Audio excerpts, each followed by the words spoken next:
A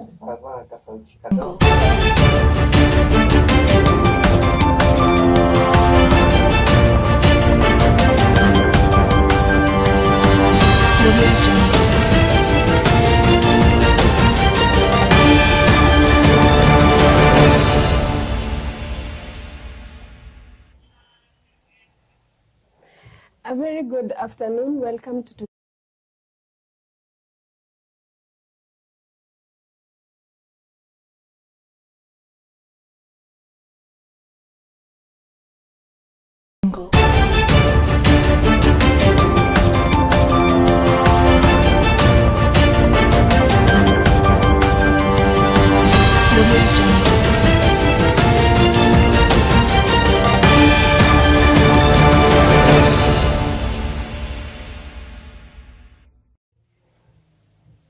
A very good afternoon. Welcome to today's news updates at 1 with me, Eunice Mutua.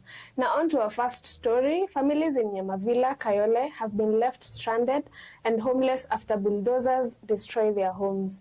The events unfolded following a property dispute that began in 2002 between a real estate corporation and individuals allegedly inhabiting the site unlawfully. Here is the report.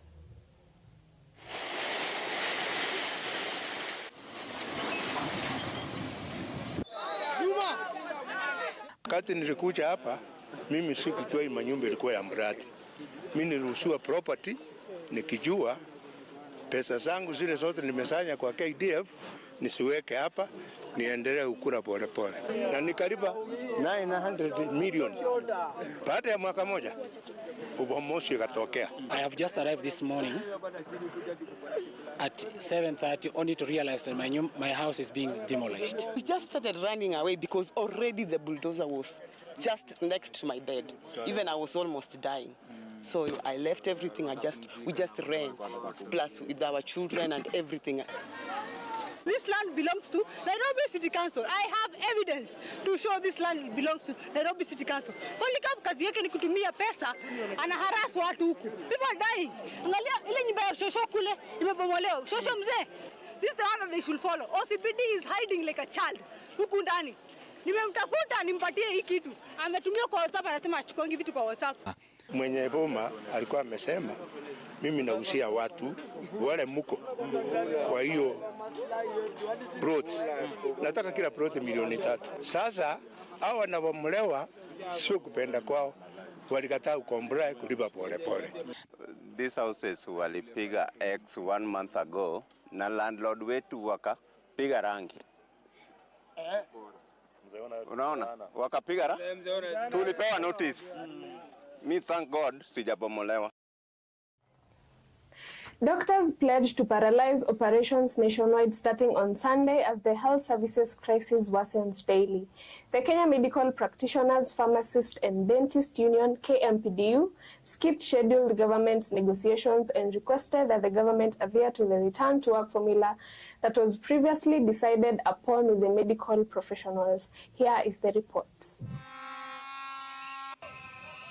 We have no time for negotiations because we negotiated for 7 years and then we also negotiated for 56 days. So they have all these documents.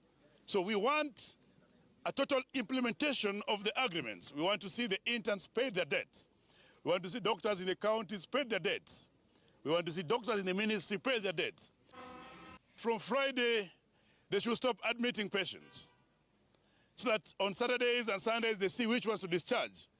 But come Sunday midnight, all those who are at work should step away from work so that government can be in charge of the facilities. And we are saying this time around, if the government resolve the issues that we agreed this week, we will not proceed on strike. If they implement these things that we agreed after 60 days, then we'll go back to work. If they do so after 200 days, then we'll go back to work. Tunaambiwa kuna pesa ya interns, lakini kuna mabilioni ya Mpox. Aje sasa. Wao umeona mbona kuna Mpox hapa Kenya? Ninyi madaktari mko hospitali. Mmeona Mpox mahali? Sijaona. Kama kuna pesa ya monkeypox, pia kuna pesa ya intern pox. This hospital was once a premier hospital that served Eastern Africa and Southern South Africa. but we are seeing going perpetually being driven to the dogs. Right now, as we speak, there's tension within this hospital. There's a manner of degree in which people are not able to deliver the quality services that we intend to deliver. Patients seeking care from medical facilities affiliated with the Rural and Urban Private Hospitals Association of Kenya, RUFA, will have to pay in cash in order to receive services beginning on January 1st. The government, according to the private hospitals, has not committed to paying the approximately 29 billion shillings that the now defunct National Health Insurance Fund, NHIF, owns them. Additionally, they claim that hospitals are having difficulty covering operating expenses as a result of the government's reduction of capitation fees under the Social Health Authority. Here is the report.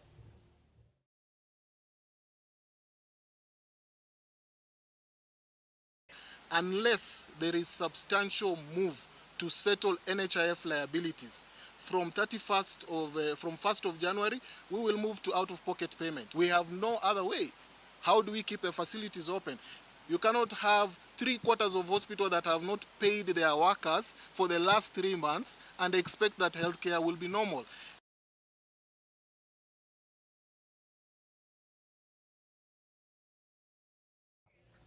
Jackton Odhiambo, the man found guilty of killing LGBTQ activist Edwin Kiprotich, also known as Chiloba, has been given a 50-year prison term.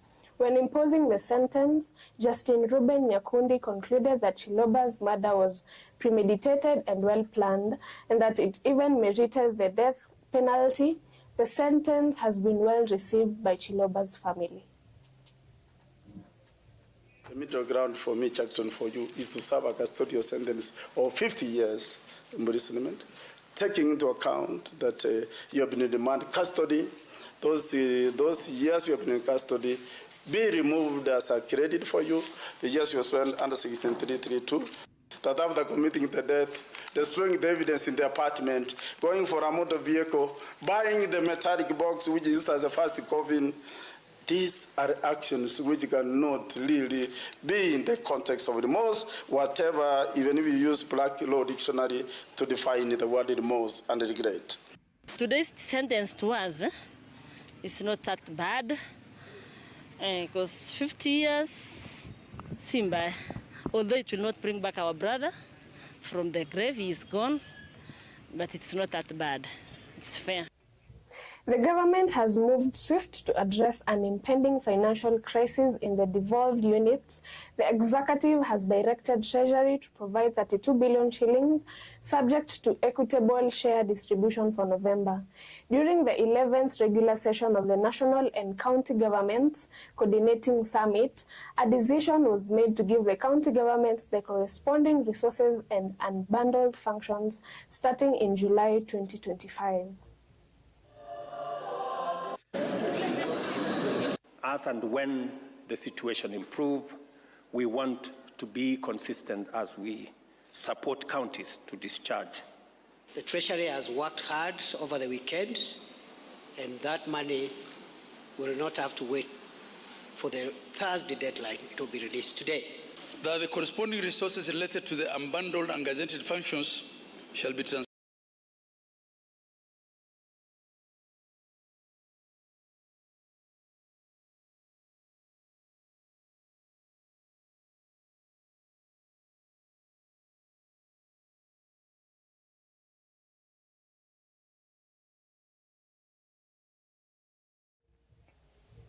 President William Ruto has launched the Clean Cooking Gas Project for public institutions. During the launch, the president said its goal is to encourage schools to use cleaner energy. Secondary schools, technical and vocational education and training facilities, and teacher training colleges are the focus of the program. This will allow them to switch to cooking gas from biomass fuels like firewood. Here is the report.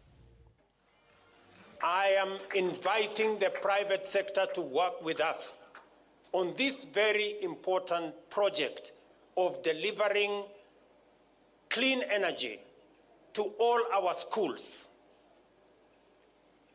This is a project that we are not going to spend so much government money.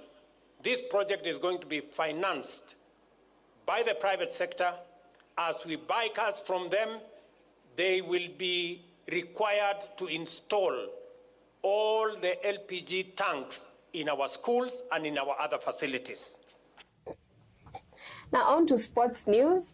This year's men's basketball final at the 14th edition of the East Africa Interparliamentary Games, which are nearing their conclusion in Mombasa County, saw Uganda defeat Kenya 53-52.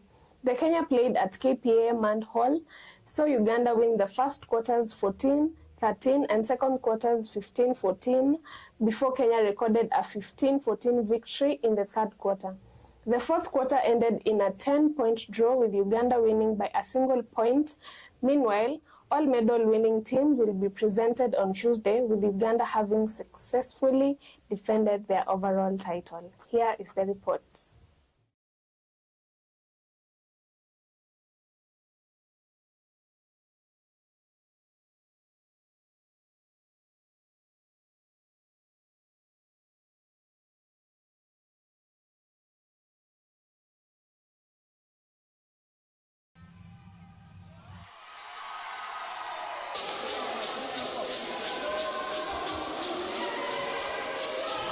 Mwaka uliopita kwa Rwanda, Uganda walitushinda.